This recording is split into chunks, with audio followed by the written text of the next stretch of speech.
Big beautiful বিলকে কেন্দ্র করে চলমান রাজনৈতিক অনিশ্চয়তার কারণে রিপাবলিকানরা কংগ্রেসের সংখ্যাগরিষ্ঠতা হারাতে পারেন বলে আশঙ্কা জানিয়েছেন রিপাবলিকান সেনেটর টম টিলিস।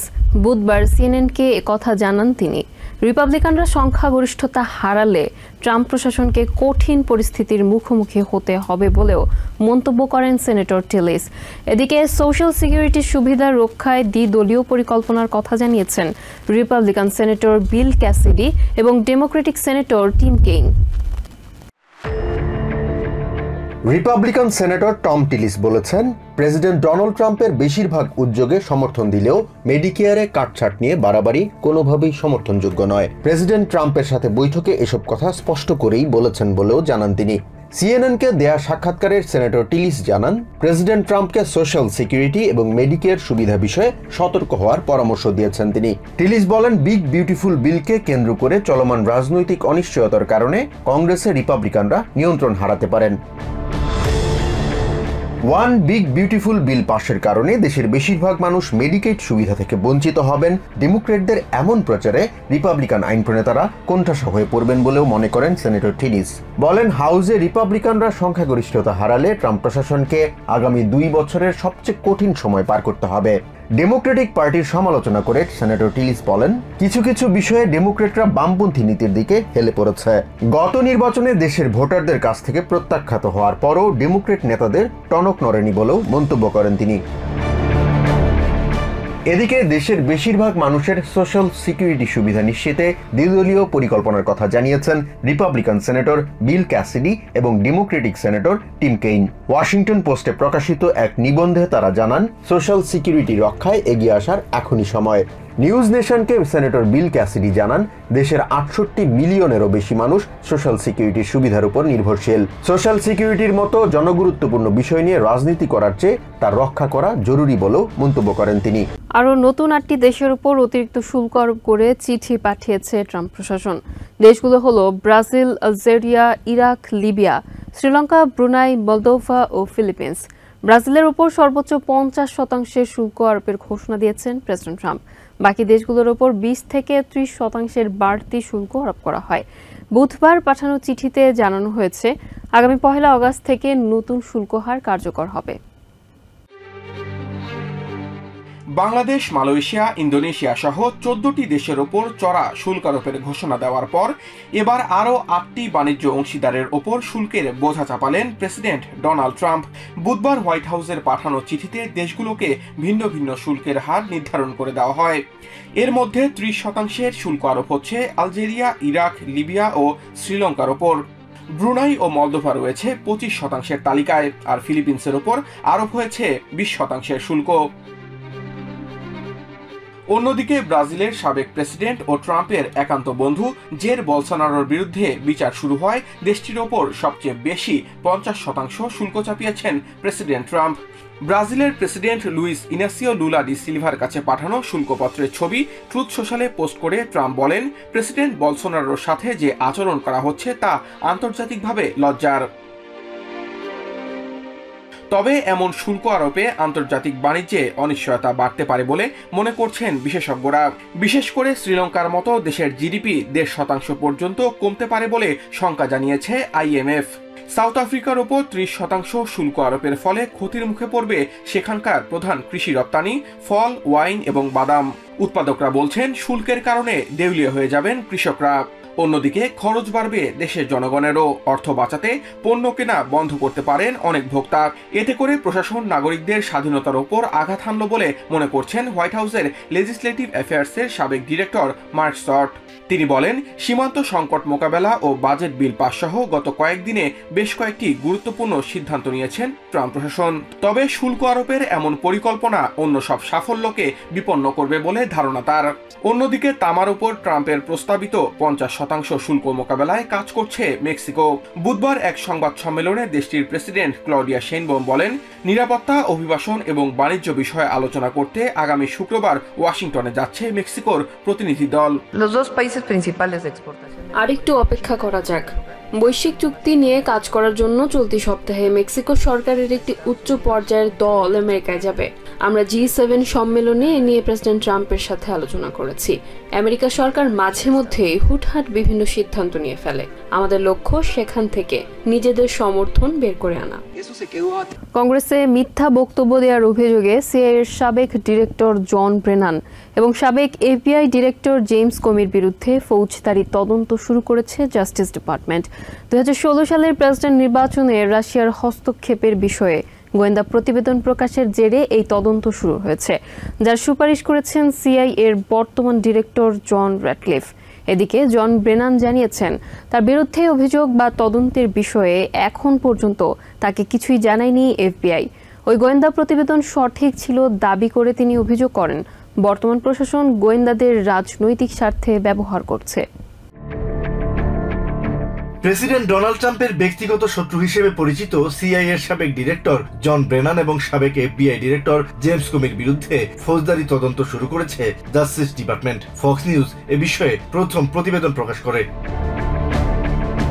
2016 সালের প্রেসিডেন্ট নির্বাচনে রাশিয়ার হস্তক্ষেপের বিষয়ে গোয়েন্দা প্রতিবেদন নিয়ে গত সপ্তাহে সিআইএ এর বর্তমান ডিরেক্টর জন র্যাটক্লিফ একটি পর্যালোচনা প্রকাশ করেন। ওই গোয়েন্দা প্রতিবেদনে বলা হয়, ভ্লাদিমির পুতিনের নির্দেশে ওই নির্বাচনে ট্রাম্পের পক্ষে প্রভাব বিস্তারের চেষ্টা চালায় রাশিয়া। র্যাটক্লিফ দাবি করেন, প্রতিবেদনটি তৈরির পেছনে দুর্নীতি ও রাজনৈতিক স্বার্থ জড়িত। প্রেসিডেন্ট ট্রাম্প ও তার মিত্ররাও দীর্ঘদিন ধরে ওই প্রতিবেদনকে ভিত্তিহীন বলে দাবি করে আসছেন। তবে র্যাটক্লিফের পর্যালোচনায় গোয়েন্দাদের মূল মূল্যায়নকে স্বীকার করা হয়নি যে রাশিয়ার প্রেসিডেন্ট পুতিন তৎকালীন ডেমোক্রেটিক প্রেসিডেন্ট প্রার্থী হিলারি ক্লিন্টনকে নয়, ট্রাম্পকেই প্রেসিডেন্ট হিসেবে দেখতে চেয়েছিলেন। তবে সিআইএ এর সাবেক ডিরেক্টর জন ব্রেনান জানান, তার বিরুদ্ধে তদন্তের বিষয়ে সংবাদ মাধ্যমেই জেনেছেন তিনি। জানান, এখন পর্যন্ত এফবিআই কিংবা সিআইএ এর কেউ এ বিষয়ে তার সঙ্গে যোগাযোগ করেনি, তাই তার বিরুদ্ধে অভিযোগ সম্পর্কে কোনো ধারণা নেই। নিজের বিরুদ্ধে অভিযোগ সম্পর্কে এখনো স্পষ্ট ধারণা না পেলেও 8.5 বছর আগে ওই মূল্যায়ন তৈরিতে গোয়েন্দাদের কাজ নিয়ে তিনি গর্বিত বলে উল্লেখ করেন। ব্রেনান দাবি করেন, প্রতিবেদন তৈরির প্রক্রিয়ায় সর্বোচ্চ সততা, নিরপেক্ষতা ও কঠোর গোপনীয়তা রক্ষা করা হয়।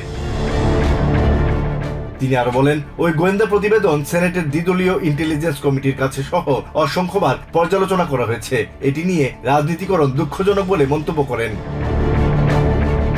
ট্রাম্পের রাজনৈতিক স্বার্থে কিছু ব্যক্তি তাদের সুনাম ও বিশ্বাসযোগ্যতাকে বলি দিচ্ছেন বলেও মন্তব্য করেন ব্রেনান। জন ব্রেনান ও জেমস কমির বিরুদ্ধে তদন্তে president Donald Trump special council নিয়োগ দিয়েছেন, তবে তদন্ত কোন পর্যায়ে রয়েছে তা জানা যায়নি। বুধবার হোয়াইট হাউসে ট্রাম্পের কাছে তদন্তের বিষয়ে জানতে চাওয়া হয়। কমি ও ব্রেনানকে খুবই অসৎ বলে আখ্যায়িত করেন ট্রাম্প। দেশের সাবেক সেনাদের স্বাস্থ্যসেবা কেড়ে নেয়ার পায়তারা করছেন রিপাবলিকানরা বলে অভিযোগ করলেন সেনেট মাইনরিটি লিডার চাক শুমার। বুধবার ক্যাপিটল হিলের সংবাদ সম্মেলনে তিনি বলেন, ভেটেরান্স অ্যাফেয়ার্স ডিপার্টমেন্ট থেকে 30,000 জনবল কাটছাটে প্রবীণ জনগোষ্ঠীর স্বাস্থ্যসহ বিভিন্ন মৌলিক সেবা কেড়ে নেয়ার উদ্যোগ নিয়েছে ট্রাম্প প্রশাসন, যা কোনোভাবে বাস্তবায়িত হতে দেবে না ডেমোক্রেটরা। এ সময় বিগ বিউটিফুল অ্যাক্টকে কংগ্রেসে পাশ হওয়ার সবচেয়ে অজনপ্রিয় বিলের একটি বলে আখ্যায়িত করেন শুমার। অন্যদিকে এই অ্যাক্টের কারণে দেশের প্রান্তিক মানুষ স্বাস্থ্যসেবা থেকে বঞ্চিত হবে বলে ক্ষোভ প্রকাশ করেছেন সেনেটর অ্যামি ক্লোবুশার। ওদিকে senate majority leader John Thune budget প্যাকেজকে ঐতিহাসিক হিসেবে বর্ণনা করেছেন। বিগ বিউটিফুল বিলের সেনেট সংস্করণে তেমন কোনো পরিবর্তন না এনে শেষ পর্যন্ত হাউসেও এটি পাশ করিয়ে এনেছেন প্রেসিডেন্ট ডোনাল্ড ট্রাম্প এবং স্পিকার মাইক জনসন। কংগ্রেসের উভয় কক্ষে নানা নাটকীয়তা শেষে আলোর মুখ দেখা বিলটিতে ইন্ডিপেন্ডেন্স ডেতে সই করেন প্রেসিডেন্ট। বিপুল অঙ্কের বাজেট কতটা ব্যবসা বান্ধব কিংবা জনবান্ধব সেটি নিয়ে বিস্তর বিতর্ক হচ্ছে। কংগ্রেশনাল বাজেট অফিস ছাড়াও বিভিন্ন সংস্থার মূল্যায়নে এই বাজেট প্যাকেজের কিছু ঝুঁকিপূর্ণ দিক তুলে ধরা হয়েছে। বুধবার সাপ্তাহিক লাঞ্চ সেরে সেনেটে প্রেস কনফারেন্সে বিগ বিউটিফুলের নানা অসঙ্গতি তুলে সমালোচনায় মুখর হলেন ডেমোক্রেটিক সেনেট নেতৃবৃন্দ।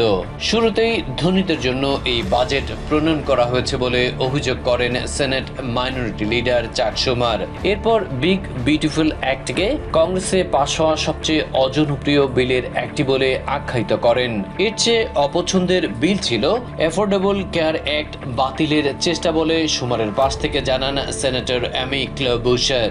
সেনেট মাইনরিটি লিডার অভিযোগ করলেন, দেশের ভেটারেন্সদের স্বাস্থ্যসেবা কেড়ে নেওয়ার পায়তারা করছেন রিপাবলিকানরা। তিনি বলেন, ভেটারেন্স অ্যাফেয়ার্স ডিপার্টমেন্ট থেকে 30,000 জনবল কাটছাঁটের মাধ্যমে দেশের সিনিয়র জনগোষ্ঠীর স্বাস্থ্যসহ বিভিন্ন মৌলিক সেবা কেড়ে নেওয়ার উদ্যোগ নিয়েছে প্রশাসন, যা কোনোভাবেই বাস্তবায়িত হতে দেবে না ডেমোক্রেটরা ঐক্যবদ্ধ হয়ে রিপাবলিকানদের এজেন্ডা বাস্তবায়নে বাধা দেবে। শুমার দাবি করেন, লাল শিবিরের চেয়ে অনেক বেশি একতা ধরে রেখেছে নীল শিবির। ওদিকে ক্লোবুশার বলেন, জিওপি আইন প্রণেতারা সংবিধানের শপথ ভুলে সাধারণ মানুষের সঙ্গে প্রতিশ্রুতি ভঙ্গ করেছেন। অ্যামি দাবি করেন, প্রতি 3 আমেরিকানের মাঝে 2 জনই এই বিল অপছন্দ করছেন।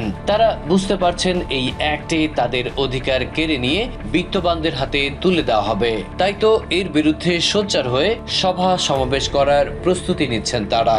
অন্যদিকে senate majority leader John Thune budget প্যাকেজকে ঐতিহাসিক হিসেবে বর্ণনা করেছেন।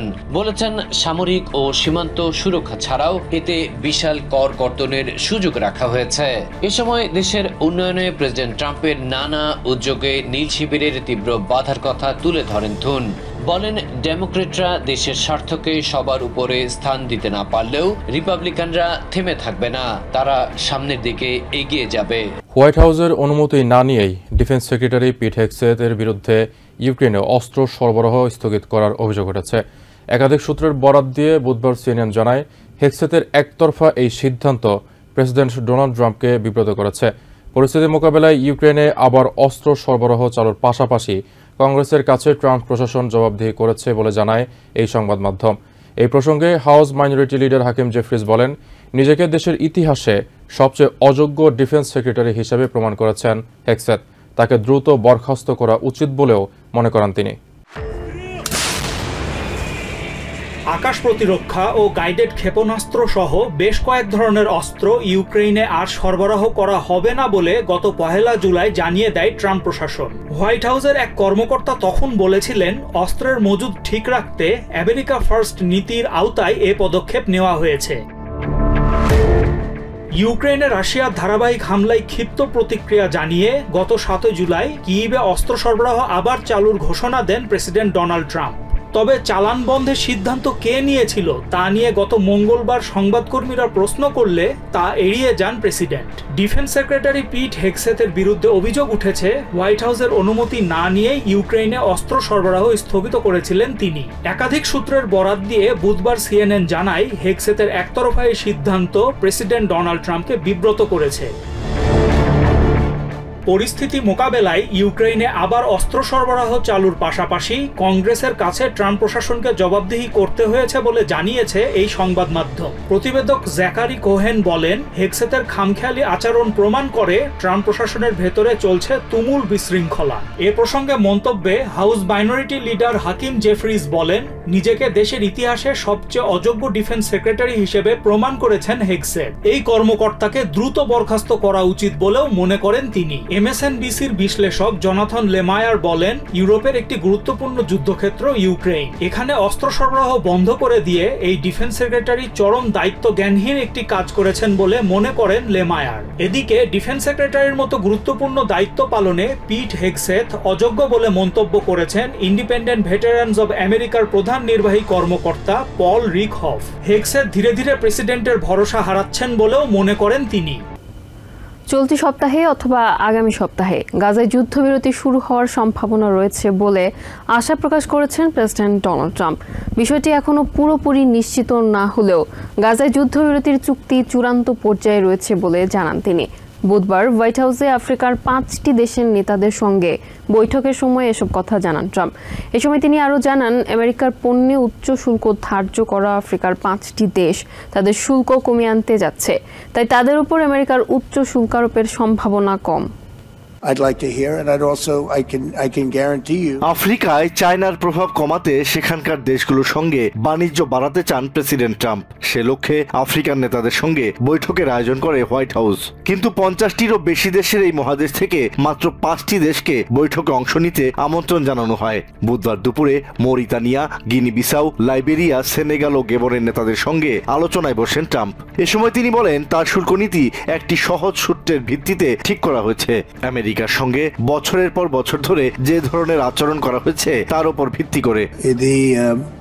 Formula was a formula based on common sense, based on deficits, based on how we've been treated over the years, and based on raw numbers. আরো কিছু দেশের উপর নতুন শুল্ক নির্ধারণ করতে যাচ্ছেন বলেও জানান তিনি। উদাহরণ হিসেবে ব্রাজিলের কথা উল্লেখ করেন। Today, Brazil as an example has been not good to us, not good at all. We're going to be releasing a Brazil number, I think, later on this afternoon or tomorrow morning. তবে বৈঠকে অংশ নিয়ে আফ্রিকার 5টি দেশের পণ্যের উপর নতুন শুল্ক আরোপের বিষয়ে তিনি চিন্তা করছেন না বলে জানান Trump. Here to face tariffs as well. I haven't thought of it, but I don't know. Let's say I like him, and him. No, I don't think so. Not too much. It's very good. These are friends of mine now. তিনি অভিযোগ করেন আমেরিকার ভালো আচরণ সত্ত্বেও আফ্রিকার কিছু দেশে আমেরিকার পণ্য রপ্তানিতে অত্যাধিক শুল্ক দিতে হয়। Well, we treat Africa great in many different ways, including with tariffs. But parts of Africa charge us tremendous tariffs, as you know. And they're going to be dropping those tariffs. They've already informed me they're going to be dropping those tariffs. But we treat Africa. America আফ্রিকার দেশগুলোর সঙ্গে China বা অন্য যে কোনো দেশের চেয়ে ভালো আচরণ করে বলে দাবি করেন তিনি। Far better than China or anybody else, anyplace else. Something was going on. আফ্রিকার 5 দেশের নেতাদের সঙ্গে এই বৈঠকের আগে প্রেসিডেন্ট ট্রাম্প সোমবার ও মঙ্গলবার পরপর দুদিন ইসরায়েলের প্রধানমন্ত্রী বেঞ্জামিন নেতানিয়াহুর সঙ্গে হোয়াইট হাউসে বৈঠক করেছেন। সেই বৈঠক কেমন হয়েছে এবং মূলত কি নিয়ে আলোচনা হয়েছে জানতে চাওয়া হয় তার কাছে। Well, we're talking about Gaza for the most part. I think we have a chance this week or next week. তবে গাজা যুদ্ধের মতো বিষয়ে কোনো কিছুই চূড়ান্ত নয় বলে উল্লেখ করেন তিনি। Not definitely. There's nothing definite about war and Gaza and all of the other places that we all deal with so much, but there's a very good chance that we'll have a settlement, an agreement of some kind this week, and maybe next week if not. গাজায় যুদ্ধবিরতি এবং বন্দি বিনিময় চুক্তি নিয়ে তার বিশেষ দূত স্টিভ উইটকফ এবং ইসরায়েলি মন্ত্রী রন ডারমারের সঙ্গে কাতারের একজন দূতের গোপন বৈঠকের বিষয়েও জানতে চাওয়া হয় ট্রাম্পের কাছে। I will tell you we're getting very close to a deal. I don't know if it's secret or not secret, but it doesn't matter to me. Secret's fine if it gets us to where we want to be. We want to have a ceasefire, we want to have peace, we want to get the hostages back. And I think we're close to doing it. এছাড়া আরেক প্রশ্নের জবাবে Trump জানান ইউক্রেনে আমেরিকার Patriot air defence system পাঠানোর বিষয়ে বিবেচনা করছেন তিনি। Very sad, when you talk about a system like that, highly sophisticated, tremendous amount of money, and they're doing it because they want to prevent death. They're getting hit hard, very hard. President থাকাকালীন জো বাইডেনের মানসিক সুস্থতা ও শারীরিক সক্ষমতা নিয়ে house কমিটির সামনে কথা বলেননি হোয়াইট হাউসের সাবেক চিকিৎসক কেভিন ওকনর। বুধবার হাউস ওভারসাইট কমিটির সামনে হাজির হলেও সংবিধানের 5ম সংশোধনী ব্যবহার করে কোনো প্রশ্নের জবাব দেননি। ডক্টর ওকনরের এমন কর্মকাণ্ডে ক্ষোভ জানিয়েছেন হাউস ওভারসাইট কমিটির চেয়ারম্যান জেমস কোমার। ওকনর বাইডেনের স্বাস্থ্য সম্পর্কে কিছু গোপন করার চেষ্টা করছেন বলে অভিযোগ করেন তিনি। সংবিধান ব্যবহার করে কমিটির কোনো প্রশ্নের জবাব না দেয়ায় ক্ষুব্ধ প্রতিক্রিয়া জানান কোমার। প্রেসিডেন্টের দায়িত্ব পালনের জন্য বাইডেনের মানসিক সুস্থতা ও শারীরিক সক্ষমতা নিয়ে প্রশ্ন তোলেন অনেক রিপাবলিকান নেতা। বিশেষ করে কয়েকটি আইনে বাইডেনের অটোপেনে সই করার খবরে তার মানসিক সুস্থতা নিয়ে প্রশ্ন ওঠে। সে সময় হোয়াইট হাউসের চিকিৎসক হিসাবে বাইডেনের স্বাস্থ্য পরীক্ষা নিরীক্ষা ও চিকিৎসার দায়িত্ব পালন করেন ডক্টর কেভিন অকনর। এছাড়া 2024 সালের নির্বাচন থেকে বাইডেনের সরে যাওয়ার সিদ্ধান্ত পরিস্থিতি আরো উস্কে দেয়। সাবেক প্রেসিডেন্টের সুস্থতা নিয়ে ডক্টর অকনর সঠিক তথ্য দেননি বলে অভিযোগ করে আসছিলেন রিপাবলিকানরা। গত মাসে বাইডেনের সুস্থতা নিয়ে ডক্টর অকনরের অবস্থান তদন্তের নির্দেশ দেন প্রেসিডেন্ট ডোনাল্ড ট্রাম্প। এরই ধারাবাহিকতায় ওকনরকে হাজির হতে চিঠি দেয় হাউস ওভারসাইট কমিটি। তাতে সাড়া দিয়ে বুধবার হাউস কমিটির সামনে হাজির হন বাইডেনের সাবেক চিকিৎসক। তবে সংবিধানের ৫ম সংশোধনী অনুযায়ী কারো চাপের মুখে গোপন তথ্য প্রকাশ না করার অধিকারের কথা হাউস কমিটিকে জানান তিনি। ডক্টর অকনর এমন যুক্তি দেখানোয় ক্ষুব্ধ হাউস ওভারসাইট কমিটির চেয়ারম্যান ও কেন্টাকির রিপাবলিকান কংগ্রেস সদস্য জেমস কোমার। সাংবাদিকদের সঙ্গে এ বিষয়ে কথা বলেন তিনি। ৫ম সংশোধনী দেখিয়ে অকনরের এমন আচরণে কোনো ষড়যন্ত্র থাকার আশঙ্কা জানান জেমস কোমার। তিনি বলেন, এসব তথ্য গোপন করে ডক্টর অকনর আগুনে ঘি ঢালছেন। বিষয়টি নিয়ে দেশের মানুষ উদ্বিগ্ন, প্রত্যেকেই সত্যিটা জানতে চায় বলেও মনে করেন কংগ্রেসম্যান। বিষয়টি নিয়ে হাউস কমিটি তদন্ত অব্যাহত রাখবে এবং আরো কয়েকজনকে সাক্ষ্য দেওয়ার জন্য তলব করা হবে বলেও জানান জেমস কোমার। তবে ডক্টর অকনরের ৫ম সংশোধনী ব্যবহারের বিষয়ে সমর্থন জানিয়েছেন টেক্সাসের ডেমোক্রেটিক হাউস সদস্য ও ওভারসাইট কমিটির র্যাঙ্কিং মেম্বার জেসমিন ক্রকেট। তিনি বলেন, কারো চাপের মুখে কোনো প্রশ্নের উত্তর না দেওয়ার অধিকার সবার আছে। এটি সাংবিধানিক আইন, যা জেনে নিতে জেমস কোমারের প্রতি আহ্বান জানান ক্রকেট। ক্যালিফোর্নিয়ার লস অ্যাঞ্জেলেসের উইলিংটনে টানেল ধসে আটকে পড়া ৩১ শ্রমিককে নিরাপদে উদ্ধার করা হয়েছে। কেউ কেউ ছোটখাটো চোট পেলেও বড়সড় আঘাতের সম্মুখীন হননি। স্থানীয় ফায়ার ডিপার্টমেন্ট নিশ্চিত করেছে উদ্ধার হওয়া সকলেই সুস্থ আছেন। ঘটনার পর থেকে প্রকল্পের কাজ বন্ধ রাখা হয়েছে। প্রকল্পের ঠিকাদারি প্রতিষ্ঠান ঘটনার কারণ খতিয়ে দেখছেন। তারা জানায়, সাইট নিরাপদ প্রমাণিত না হওয়া পর্যন্ত কাজ আপাতত বন্ধ থাকবে। বুধবার সন্ধ্যায় লস অ্যাঞ্জেলেসের উইলমিংটনে ধসে পড়ে নির্মাণাধীন একটি টানেলের অংশবিশেষ। এ সময় ভেতরে আটকা পড়ে শ্রমিক সহ ৩১ জন। প্রাথমিকভাবে আশঙ্কা করা হচ্ছিল, ভেতরে থাকা নির্মাণ শ্রমিকদের সবাই মারা যেতে পারে। টানেলের একটি মাত্র প্রবেশ পথ থেকে ৫ মাইল ভেতরে একটি বিশাল টানেল খনন যন্ত্র কাজ করছিল। দুর্ঘটনার সময় শ্রমিকেরা ছিলেন তার থেকেও ১ মাইল ভেতরে। ধসের পর শ্রমিকেরা খসে পড়া প্রায় ১২ ফুট উঁচু মাটির স্তূপ পার হয়ে দ্রুত খনন যন্ত্রের কাছে পৌঁছান। সেখান থেকে একটি বড় ক্রেনের সাহায্যে হলুদ রঙের খাঁচায় করে তাদের উপরে তোলা হয়। পুরো উদ্ধার অভিযানটি ভিডিওতে ধারণ করা হয়। সন্ধ্যার সময় ঘটা এই ঘটনাকে অনেকটাই সৌভাগ্যজনক বলে মন্তব্য করেন লস অ্যাঞ্জেলেস ফায়ার ডিপার্টমেন্টের অন্তর্বর্তী প্রধান রনি ভিলানুয়েভা। এই সময় দ্রুত একই সঙ্গে শতাধিক ফায়ার ফাইটার উদ্ধার অভিযানে অংশ নেয় বলেও জানান তিনি। We were lucky. At 7:58 this evening, LAFD Resources responded to 1701 North Figueroa Avenue to a confined space. We were very lucky this time. We had over 100 resources that were here, over 100 firefighters and paramedics here to respond to this incident. তবে আটকে পড়া সকলেই শ্রমিক ছিলেন না বলেও জানান fire ডিপার্টমেন্টের প্রধান। টানেলে আটকা পড়েছিলেন ২৭ শ্রমিক, বাকি ৪ জন তাদেরকে উদ্ধারে সহযোগিতা করতে গিয়েছিলেন বলেও নিশ্চিত করেন তিনি। Trapping that we thought 27 individuals, 4 actually went in to rescue, to assist. So a total of 31, and a total of 31 were evaluated afterwards. And that is still continuing on as we speak. উদ্ধার অভিযান শেষ হবার পর উদ্ধারকারী fire ফাইটারদের সাথে সাক্ষাৎ করেছেন loss অ্যাঞ্জেলেসের mayor current বাস। তাদেরকে সাহসিকতা ও দ্রুততার সাথে কাজ করায় ধন্যবাদ জানিয়েছে লস অ্যাঞ্জেলেসের মেয়র। আটকে পড়া সকলকেই সুস্থ ও স্বাভাবিক অবস্থায় উদ্ধার করাকে দারুণ ঘটনা বলে উল্লেখ করেন তিনি। বুধবার রাত আরো ভয়াবহ কিছু হতে পারত বলেও স্মরণ করিয়ে দেন তিনি। লস অ্যাঞ্জেলেসের ফায়ার ডিপার্টমেন্ট এক বিবৃতিতে জানিয়েছে, কাউন্টির বিভিন্ন এলাকার বর্জ্য ব্যবস্থাপনার পানি নিষ্কাশনের জন্য এই টানেল তৈরি করা হচ্ছে। ঘটনার পর প্রকল্পের কাজ বন্ধ রাখা হয়েছে। প্রকল্পের ঠিকাদারি প্রতিষ্ঠান ঘটনার কারণ খতিয়ে দেখছে। তারা জানায়, সাইট নিরাপদ প্রমাণিত না হওয়া পর্যন্ত কাজ আপাতত বন্ধ থাকবে। নিউ ইয়র্ক সিটির মেয়র হিসেবে জোরান মামদানিকে সমর্থন দিয়েছে নিউ ইয়র্ক সিটির শিক্ষকদের সবচেয়ে বড় সংগঠন United Federation of Teachers UFT. বুধবার আনুষ্ঠানিকভাবে সংগঠনটি মামদানিকে সমর্থন দেওয়ার ঘোষণা দেয়। এ সময় শিক্ষকদের প্রতি কৃতজ্ঞতা জানিয়ে মামদানি জানান, মেয়র এরিক অ্যাডামসের প্রশাসনের শিক্ষানীতির কার্যকারিতা পর্যালোচনার জন্য শিক্ষক সমাজ এবং বিশেষজ্ঞদের সঙ্গে আলোচনা করবেন। নিউ ইয়র্কের দ্বিতীয় বৃহৎ সংগঠন এবং সিটির শিক্ষকদের সবচেয়ে বড় সংগঠন United Federation of Teachers UFT এ সংগঠনের সদস্য প্রায় 200,000-এর ওপর।